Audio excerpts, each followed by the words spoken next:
Hey everybody, I am so sorry it's taken so long to get back to you. We had a Christian RV rally and it has worn me out. So I'm just now jumping back into getting back on track and getting some videos made for you guys. So I'm so sorry, but let's jump in.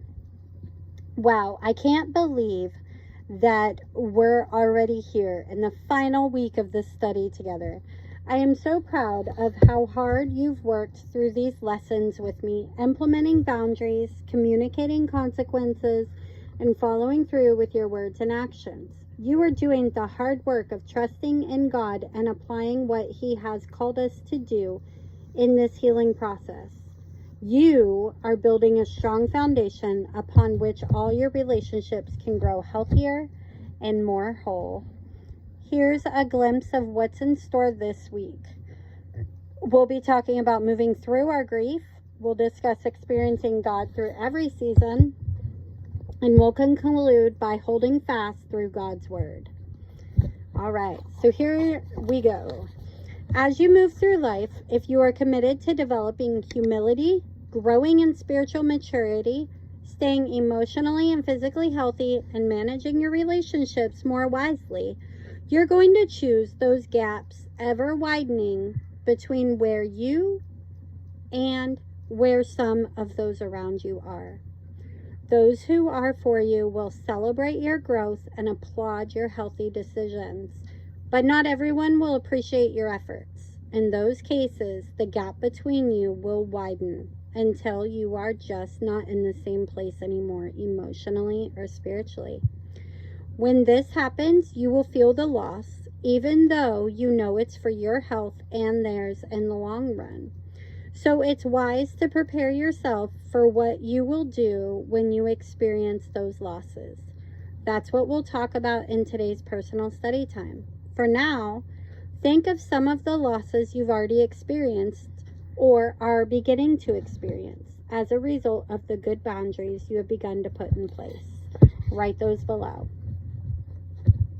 So a lot of what we're going to do today is just going back over a lot of the process and answering these questions. And these questions will all be like pretty personal, no right or wrong answer. Grief made me face my disappointment. I'm going to the woods, okay? Sorry, guys. With who? Riley. Okay, thank you. Grief made me face my disappointment. Grief made me realize that my sadness wasn't because I was wanting dead things to come back to life.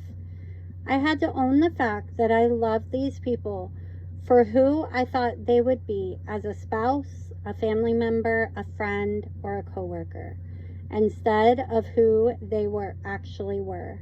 I loved the idea of them loving me well, but not how they actually treated me.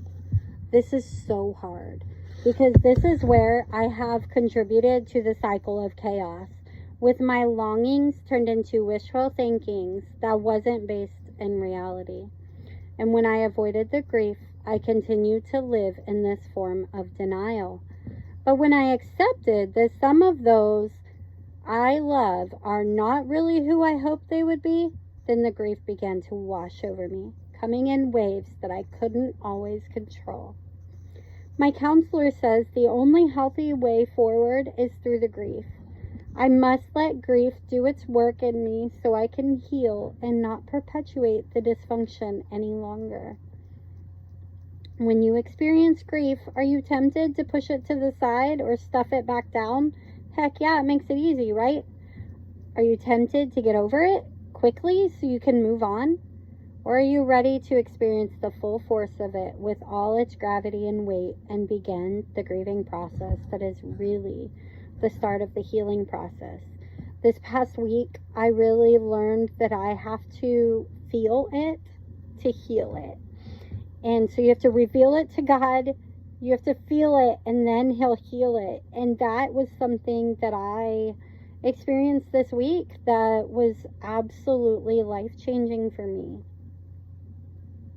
So I'm gonna beg you to please feel that. Please feel them so that you can heal. In the book, I mentioned that we may experience a million little funerals that no one else attends. They're the death and losses we feel and deeply, but don't always have a name for. They're the hurts that don't always come with protocols, but when we come to a place where we can accept the losses and grieve the hurts, we can release from the hold they have over us. And one of the ways we can move through this grief is by looking to Christ and his pain and suffering. We're going to look at Isaiah 53, and we're going to talk about that. Oh, my Bible's upside down. Sorry, guys. Isaiah 53, and we're going to read 2 through 6. And it says, oops, sorry y'all, I'm like, I've got very little space here. 2 through 6, it says, he grew up before him like a tender shoot, and like a root out of dry ground. He had no beauty or majesty to attract us to him, nothing in his appearance that we should desire him. He was despised and rejected by mankind, a man of suffering and familiar with pain. Like one from whom people hide their faces, he was despised, and we held him in low esteem. Surely he took up our pain and bore our suffering, yet we considered him punished by God, stricken by him, and afflicted. But he was pierced for our transgressions, he was crushed for our iniquities. The punishment that brought us peace was on him, and by his wounds we are healed.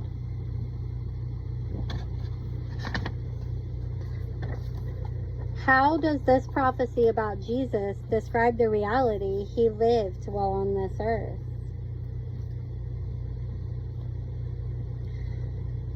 God, I mean, if you really think about it, the reality of God was he looked normal. He wasn't majestic. He wasn't anything.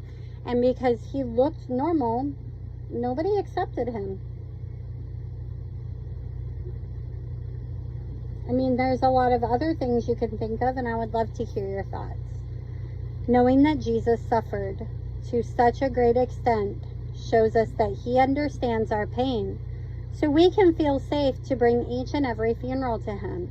Ask him to stand in the gap between where you are and where you will be.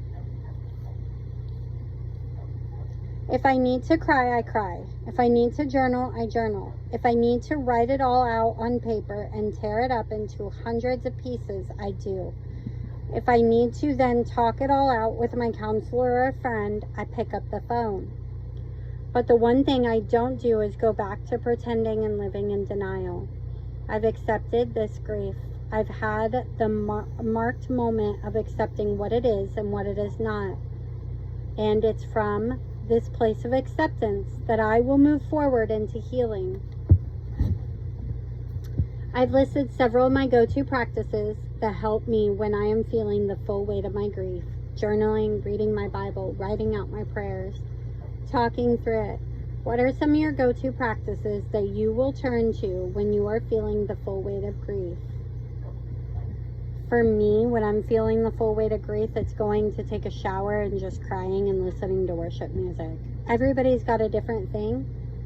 So I just want you to remember that it's up to you what you choose to do, but you have to move through it. All right. Finish your personal study time today by reading Psalms 34:18. Write your thoughts below. I want you to share your thoughts and thank God that he is always close to the brokenhearted. He saves those who are crushed in spirit. Today's wasn't a very long thing, but it was a lot of reflecting and really focusing on grief. I really want you guys to process through that and let me know if I can help you. I love you, and I hope you have a great evening, morning, whenever it is that you're watching this.